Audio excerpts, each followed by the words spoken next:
L'Assemblée générale extraordinaire de l'Association des parents d'élèves et étudiants du Congo APEC a permis aux 185 participants de passer en revue les aspects liés à son fonctionnement interne et de mettre en place le nouveau conseil communal chapeauté par Jean Boumandoki.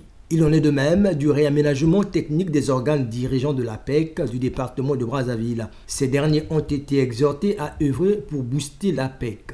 Au nom de ces élus, donc de ces 14, femmes et hommes engagés pour une cause nationale noble, par la voix de votre modeste serviteur, votre président national, vous remercie très sincèrement pour votre confiance placée en eux.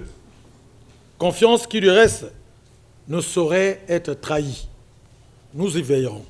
Aux heureux élus, toutes les félicitations renouvelées de la direction nationale de l'APEC, sous la férule du président communal élu de l'APEC Brazzaville. Le communiqué sanctionnant les travaux a relevé la décision du gouvernement, celle de l'annulation de la contrepartie des parents d'élèves au financement de l'école et la prise en charge des bénévoles.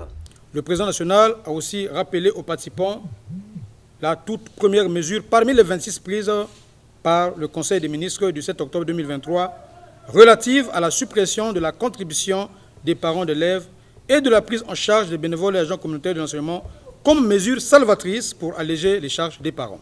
Par la suite, il s'est permis d'interpeller la communauté parentale congolaise à la patience sur le cadrage juridique de cette première mesure et la prudence en évitant de libérer les fonds sous prétexte de se faire rembourser ultérieurement. L'Assemblée générale extraordinaire a posé les jalons des instances dirigeantes de l'APEC dont le devoir collectif est de veiller et de maintenir les principes démocratiques au sein du système éducatif congolais.